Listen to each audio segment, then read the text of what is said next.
नमस्कार साथियों। पिछले वाली वीडियो में हमने राज्यपाल की संवैधानिक स्थिति देखी थी, जो हमने वर्णन किया था अनुच्छेद 153 से 162 तक। अब जो नेक्स्ट पॉइंट है आपका, वो है अपनी राज्यपाल की शक्तियां। दोस्तों, बहुत अच्छा पॉइंट है, इंपॉर्टेंट पॉइंट है।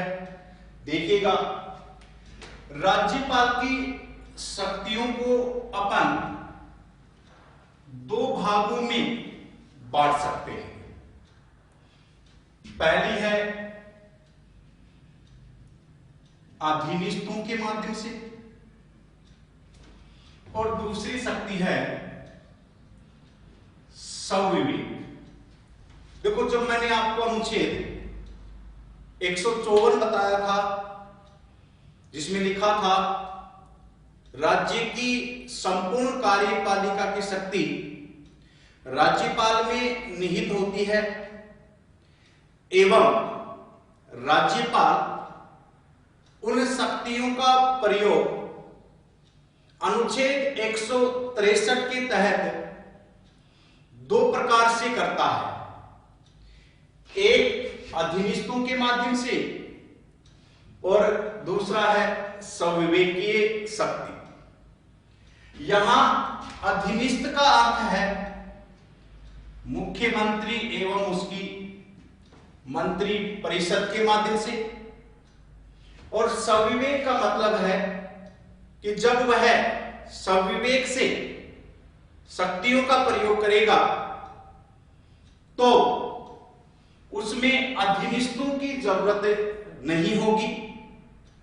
एवं अनुच्छेद 163 1 और 2 यह स्पष्ट करते हैं कि राज्यपाल जब भी स्वविवेकीय शक्तियों का प्रयोग करेगा तो उसमें मुख्यमंत्री एवं उसके मंत्री परिषद की परामर्श की कोई आवश्यकता नहीं है, तथा उसके द्वारा स्वविवेक से किया जाने वाला कार्य अंतिम होगा। उसे हाई कोर्ट में चुनौती नहीं दी जा सकती। अतः राज्यपाल की शक्तियों को दो भागों में पढ़ेंगे अपन, अधिनियमों के माध्यम से एवं स्वविवेक से। अब मैं पहले पॉइंट की बात कर रहा हूं कि राज्यपाल अधिनियमों के माध्यम से या मुख्यमंत्री एवं उसके मंत्री परिषद के माध्यम से कौन कौन सी शक्तियों का प्रयोग करता है।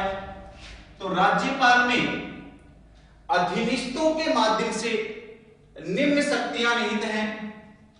पहली है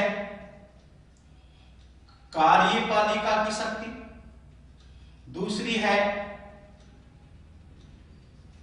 विधायी शक्ति, तीसरी है वित्तीय शक्ति और चौथी है न्यायिक शक्ति। इन शक्तियों का प्रयोग कार्यपालिका की शक्ति है, विधायी शक्ति है, वित्तीय शक्ति है और न्यायिक शक्ति है।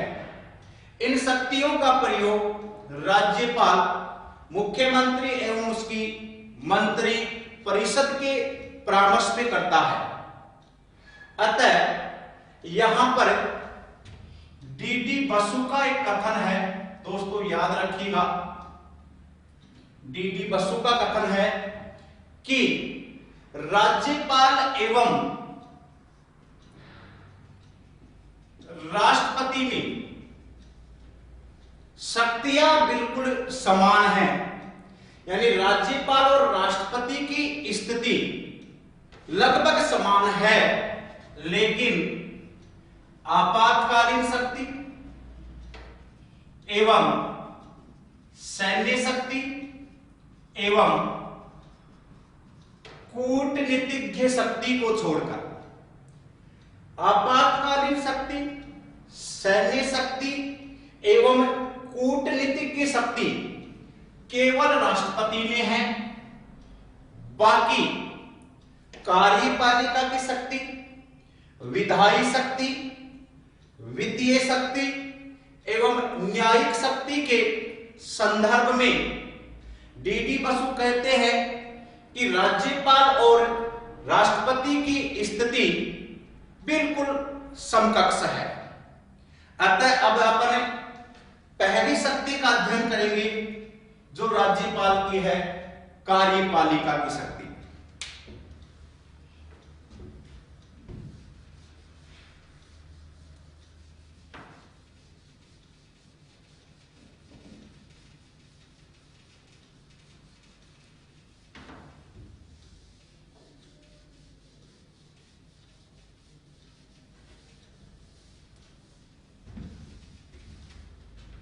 देखिएगा दोस्तों, पहली शक्ति की बात कर रहा हूं मैं जो राज्यपाल की है, कार्यपालिका की शक्ति। देखिएगा, कार्यपालिका की शक्ति में कौन कौन से पॉइंट्स हैं राज्यपाल के लिए। पहला पॉइंट है कार्यपालिका की शक्ति में कि राज्यपाल राज्य में केवल नाम मात्र की कार्यपालिका, केवल कौन सी कार्यपालिका है, नाम मात्र। अनुच्छेद 154 कहता है कि वह लगभग अपनी सभी शक्तियों का प्रयोग मुख्यमंत्री एवं मंत्री परिषद के परामर्श के अनुसार करता है। अतः अपन ये कह सकते हैं कि राज्यपाल राज्य में केवल नाम मात्र की कार्यपालिका है। दूसरी शक्ति है राज्यपाल की कार्यपालिका में कि कार्यपालिका के समस्त कार्य, कार्यपालिका के समस्त कार्य राज्यपाल के नाम से किए जाते हैं। यानी जो भी राज्य में कार्यपालिका से संबंधित कार्य होंगे वो टोटल कार्य किसके नाम से होंगे, राज्यपाल के नाम से। ये दूसरी कार्यपालिका की शक्ति है जो संविधान के अनुच्छेद 166 में दर्शाया गया है कि टोटल कार्यपालिका की शक्ति एवं इसके कार्य इसके नाम से होंगे, राज्यपाल के नाम से। इसी में तीसरा पॉइंट है कार्यपालिका की शक्ति में कि राज्यपाल राज्य के कार्यों को और अधिक सुविधाजनक बनाने के लिए, सुविधाजनक बनाने के लिए मंत्रियों के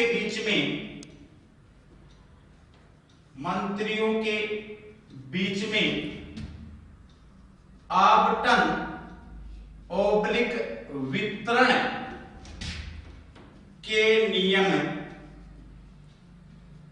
बना सकता है।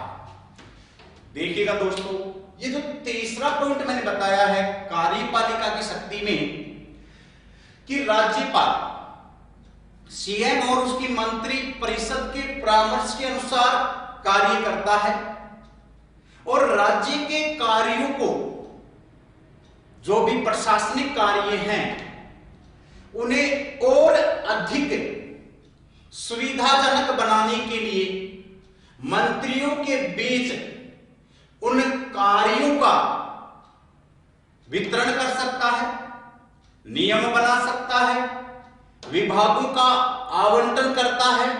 किसके परामर्श पे करता है, मुख्यमंत्री के परामर्श पर। क्लियर दोस्तों, तीन कार्यपालिका की शक्ति में तीन पॉइंट आए हैं आपके। पहला पॉइंट है कि राज्यपाल राज्य में केवल नाम मात्र की कार्यपालिका है। दूसरा पॉइंट है कि कार्यपालिका के समस्त कार्य किसके नाम से किए जाते हैं? राज्यपाल के नाम से किए जाते हैं। इसका उल्लेख संविधान के अनुच्छेद 166 में दिया गया है।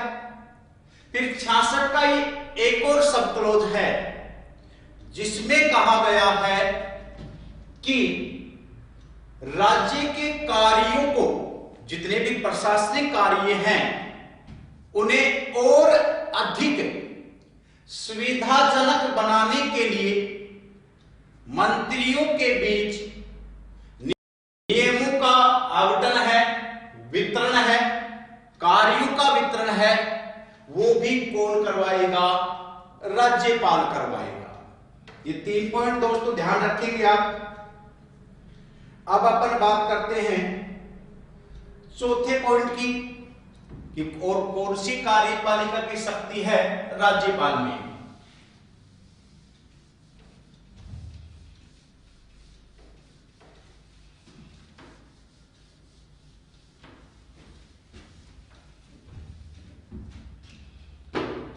चौथा पॉइंट है, देखिएगा दोस्तों, बहुत अच्छा पॉइंट है चौथा पॉइंट। इसमें दर्शाया गया है सीएम का कर्तव्य, कि मुख्यमंत्री के कर्तव्य का उल्लेख किस अनुच्छेद में किया गया है? 167 में किया गया है। और संविधान के अंदर मुख्यमंत्री के कर्तव्य का एकमात्र उल्लेख संविधान के अनुच्छेद 167 में किया गया है। और मुख्यमंत्री का कर्तव्य किसके प्रति होता है? मुख्यमंत्री का कर्तव्य होता है राज्यपाल के प्रति। जैसे सीधा ही क्यों सुना जाए, पहला कि मुख्यमंत्री का कर्तव्य होता है ए विधानमंडल के प्रति, बी विधानसभा के प्रति, सी राज्यपाल के प्रति, डी इनमें से कोई नहीं। तो आपका राइट आंसर होगा राज्यपाल के प्रति। दूसरा है कि मुख्यमंत्री के कर्तव्य को संविधान के किस अनुच्छेद में दर्शाया गया है? तो ये दर्शाया गया है 167 में। अब दोस्तों इसको समझिएगा कि मुख्यमंत्री का राज्यपाल के प्रति क्या कर्तव्य होता है। तो एक छोटी सी डायग्राम के माध्यम से समझाना चाहूंगा कि ऊपर है आपका राज्यपाल, नीचे है आपकी मंत्री परिषद और ये बीच में है सीएम। अर्थात मुख्यमंत्री का कर्तव्य क्या होता है? मुख्यमंत्री का कर्तव्य होता है कि मंत्री परिषद द्वारा जो सूचनाएं हैं मंत्री परिषद की, उन मंत्री परिषद की सूचनाओं को राज्यपाल तक सीएम पहुंचाता है एवं राज्यपाल द्वारा जो भी आदेश दिए जाते हैं उन्हें मंत्री परिषद तक कौन पहुंचाता है? सीएम। अर्थात अपन ये कह सकते हैं कि मुख्यमंत्री है वह राज्यपाल एवं मंत्री परिषद के बीच की संवाद ओब्लिक वार्तालाप की कड़ी होता है, मिलाने वाली कड़ी होता है। यह दिया गया है मुख्यमंत्री का कर्तव्य, जो चौथा पॉइंट है अपना कार्यपालिका की शक्ति में। दोबारा सुन लीजिएगा कि मुख्यमंत्री का कर्तव्य किसके प्रति होता है? राज्यपाल के प्रति होता है कि जितनी भी प्रशासनिक सूचनाएं हैं राज्यपाल मुख्यमंत्री से मांग सकता है। और मुख्यमंत्री का कर्तव्य है कि वह समय समय पर प्रशासनिक संबंधी जितनी भी सूचनाएं हैं वह राज्यपाल को अवगत कराए। या फिर अपन इसी पॉइंट को दूसरे प्रकार से परिभाषित करें तो ये डायग्राम हो गया आपका कि मुख्यमंत्री का कर्तव्य क्या है कि मुख्यमंत्री राज्यपाल एवं मंत्री परिषद के बीच की वार्तालाप की कड़ी होता है, मिलाने वाली कड़ी होती है, संवाद की कड़ी होती है। अर्थात मंत्री परिषद ने जो निर्णय लिए हैं उन्हें राज्यपाल तक एवं राज्यपाल द्वारा जो भी अध्यादेश या आदेश दिए जाते हैं उन्हें मंत्री परिषद तक पहुंचाने का कार्य किसका है? मुख्यमंत्री का है। ये थी कार्यपालिका की शक्ति में पॉइंट नंबर 4। अगला अपन कार्यपालिका की शक्ति में पॉइंट नंबर 5 लेते हैं। जरा आराम से समझिएगा, बहुत अच्छे पॉइंट हैं जहां से क्वेश्चन भी पूछे जाते हैं। ये 5वां पॉइंट है दोस्तों, और जिसमें लिखा है कि राज्यपाल विभिन्न नियुक्तियां भी करता है। दोबारा सुन लीजिएगा 5वां पॉइंट कि राज्यपाल विभिन्न नियुक्तियां भी करता है, और ये नियुक्ति जो करता है राज्यपाल वो भी राज्यपाल की कार्यपालिका की शक्ति है। अब किस किस की नियुक्ति करता है राज्यपाल? पहला सीएम कि राज्यपाल मुख्यमंत्री की नियुक्ति करता है। नंबर 2, मुख्यमंत्री के बाद जितने भी मंत्री हैं उन्हें मंत्रियों की नियुक्ति भी राज्यपाल करता है। मुख्यमंत्री की नियुक्ति भी राज्यपाल करता है एवं मुख्यमंत्री के नीचे जितने भी मंत्री हैं, कैबिनेट मंत्री हैं, राज्य मंत्री हैं या उप मंत्री हैं, उन सभी मंत्रियों की नियुक्ति भी कौन करता है? राज्यपाल करता है। लेकिन राज्यपाल जब भी मंत्रियों की नियुक्ति करेगा तो वह सीएम के परामर्श पे करेगा। किसके परामर्श पे करेगा? मुख्यमंत्री के परामर्श पे। 2 पॉइंट। तीसरा है दोस्तों, राज्यपाल महाअधिवक्ता की नियुक्ति करता है। किसकी नियुक्ति करता है? महाअधिवक्ता, जो संविधान के अनुच्छेद 165 में दिया गया है। महाअधिवक्ता का राज्य में वही कार्य है जो केंद्र में महान्यायवादी का कार्य है। महान्यायवादी की नियुक्ति राष्ट्रपति द्वारा की जाती है, जबकि महाअधिवक्ता की नियुक्ति राज्य में राज्यपाल द्वारा की जाती है। इसके बाद में चौथा पॉइंट है कि राज्यपाल हाई कोर्ट के न्यायाधीशों की नियुक्ति के संदर्भ में राष्ट्रपति को परामर्श देता है। सुनिएगा दोस्तों, बहुत अच्छा पॉइंट है कि हाई कोर्ट के सभी न्यायाधीशों की नियुक्ति किसके द्वारा की जाती है? राष्ट्रपति के द्वारा की जाती है। लेकिन जब भी राष्ट्रपति न्यायाधीशों की नियुक्ति करेगा तो उसे नियुक्ति से पूर्व किसका परामर्श होगा?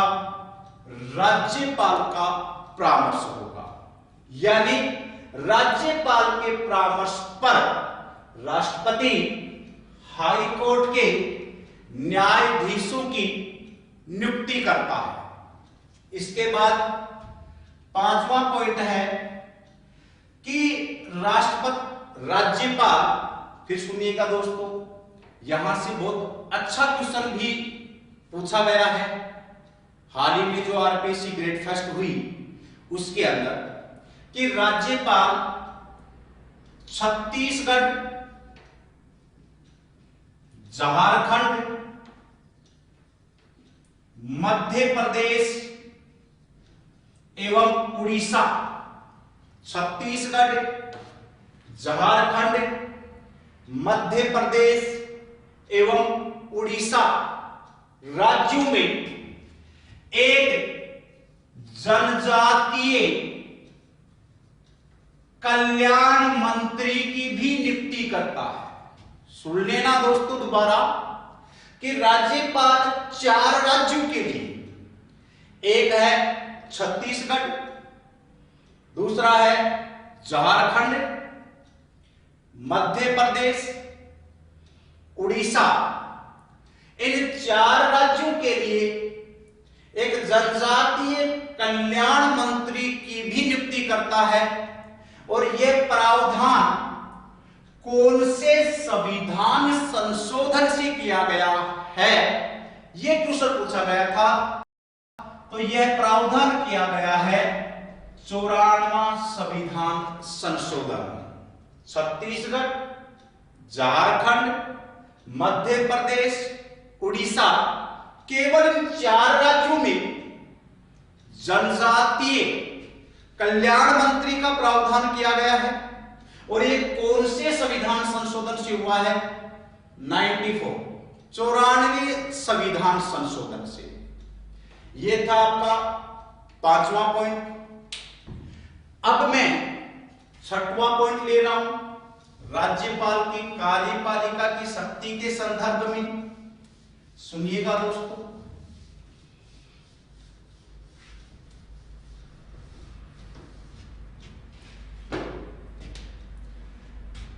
छठवां पॉइंट है कि राज्यपाल राज्य में विभिन्न आयोगों के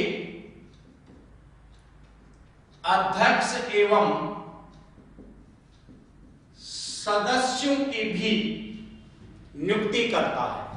कि जैसे केंद्र में राष्ट्रपति विभिन्न आयोगों के अध्यक्ष एवं सदस्यों की नियुक्ति करता है, वैसे ही राज्य में राज्यपाल विभिन्न आयोगों के अध्यक्ष एवं सदस्यों की नियुक्ति करता है।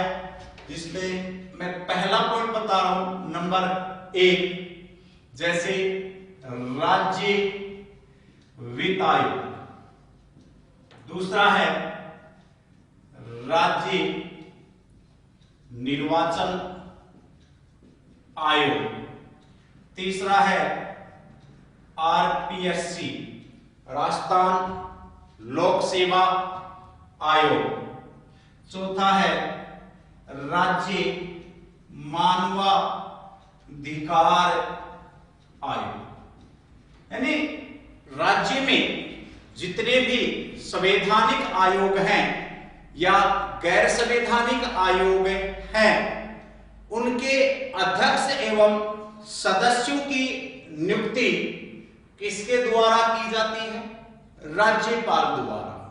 जिसमें मैंने कुछ इंपॉर्टेंट आयोगों का थोड़ा सा उल्लेख किया है कि कौन कौन से आयोगों के अध्यक्ष एवं सदस्यों की नियुक्ति राज्यपाल करेगा।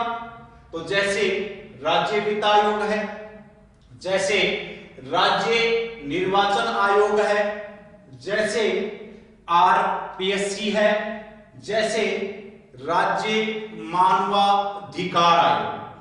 लेकिन दोस्तों, अब जो इंपॉर्टेंट पॉइंट है इन आयोगों में से, वो मोस्ट इंपॉर्टेंट पॉइंट है, ये 3 आयोग ध्यान रखेंगे आप थोड़ा सा, कि राज्य निर्वाचन आयोग,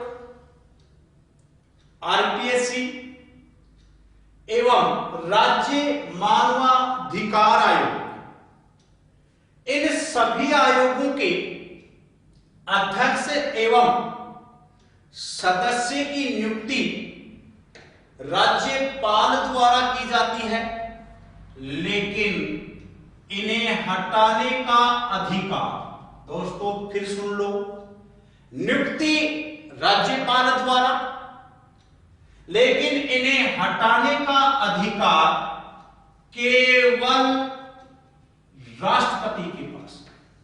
केवल किसके पास है दोस्तों? राष्ट्रपति के पास है। तो यह अपने 6वां पॉइंट हो गया, कार्यपालिका की शक्ति भी। 7वां पॉइंट और जो लास्ट पॉइंट कार्यपालिका की शक्ति में है वो ये है कि राज्यपाल राज्य विश्वविद्यालयों का, फिर याद रखिए दोस्तों, राज्यपाल राज्य विश्वविद्यालयों का कुलाधिपति होता है। राज्यपाल राज्य विश्वविद्यालयों का कुलाधिपति होता है एवं वह राज्य विश्वविद्यालयों के कुलपतियों की नियुक्ति करता है। किसकी नियुक्ति करता है? कुलपतियों की। कि राज्य में जितने भी विश्वविद्यालय हैं, राज्य विश्वविद्यालयों का कुलाधिपति तो राज्यपाल होता है, लेकिन उनके जितने भी कुलपति हैं, उपकुलपति हैं, तो उनकी नियुक्ति किसके द्वारा की जाती है? राज्यपाल द्वारा की जाती है, विशेषकर कुलपति। ये थी राज्यपाल की कार्यपालिका की शक्ति। दोबारा रिपीट कर देता हूं, आराम से सुनिएगा। नंबर 1 पॉइंट, राज्य की समस्त कार्यपालिका के जितने भी कार्य हैं वो राज्यपाल के नाम से किए जाते हैं। नंबर 2, राज्यपाल केवल नाम मात्र की कार्यपालिका है। नंबर 3, सीएम का कर्तव्य, याद रखेंगे कि मुख्यमंत्री का कर्तव्य है वो राज्यपाल के प्रति होता है, जो संविधान के अनुच्छेद 167 में दर्शाया गया है कि जितने भी प्रशासनिक कार्यों की सूचना राज्यपाल मुख्यमंत्री से मांगेगा तो मुख्यमंत्री को वो सभी सूचनाएं राज्यपाल को देनी होंगी। इसके बाद था कि राज्यपाल विभिन्न नियुक्तियां भी करता है, जिसमें आपका था मुख्यमंत्री, मुख्यमंत्री के बाद में मंत्री, और मंत्रियों की नियुक्ति जो राज्यपाल करता है वह सीएम के परामर्श पर करेगा। इसके बाद में है महाअधिवक्ता की नियुक्ति। इसके बाद में एक पॉइंट और था लोकायुक्त, कि राजस्थान में लोकायुक्त की नियुक्ति भी राज्यपाल द्वारा की जाती है। इसके बाद हाई कोर्ट के न्यायाधीशों की नियुक्ति करता कौन है? राष्ट्रपति। लेकिन जब भी राष्ट्रपति हाई कोर्ट के न्यायाधीशों की नियुक्ति करेगा तब वह राज्यपाल से परामर्श करता है। इसके बाद राज्यपाल विभिन्न आयोगों के अध्यक्ष एवं सदस्यों की भी नियुक्ति करता है, जैसे राज्य वित्त आयोग है, निर्वाचन आयोग है, मानवाधिकार आयोग है, आरपीएससी के अध्यक्ष और सदस्य हैं। इन सभी की नियुक्ति किसके द्वारा की जाती है? राज्यपाल के द्वारा की जाती है। लेकिन एक पॉइंट मैंने बताया कि आरपीएससी है, राज्य मानवाधिकार है एवं राज्य निर्वाचन आयोग है। इनके अध्यक्ष की नियुक्ति तो राज्यपाल द्वारा की जाती है, सदस्यों की नियुक्ति भी राज्यपाल द्वारा की जाती है, लेकिन इन तीनों आयोगों के अध्यक्ष एवं सदस्यों को हटाने की शक्ति केवल राष्ट्रपति के पास है। इसके बाद राज्यपाल है वह राज्य विश्वविद्यालयों का कुलाधिपति होता है एवं वह राज्य विश्वविद्यालयों में कुलपतियों की नियुक्ति करता है। ये तो था अपना कार्यपालिका की शक्ति राज्यपाल के संदर्भ में। अब अपने नेक्स्ट शक्ति देखेंगे और नेक्स्ट शक्ति है विधायी शक्ति। देखिएगा दोस्तों क्या क्या पॉइंट हैं विधायी शक्ति के अंदर।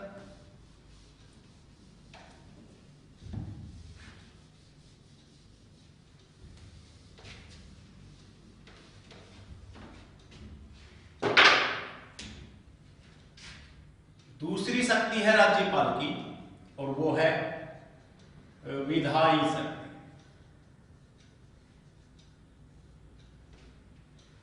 विधायी शक्ति में पहला क्वेश्चन तो ये आता है अपना कि राज्यपाल में विधायी शक्ति क्यों विद्यमान है।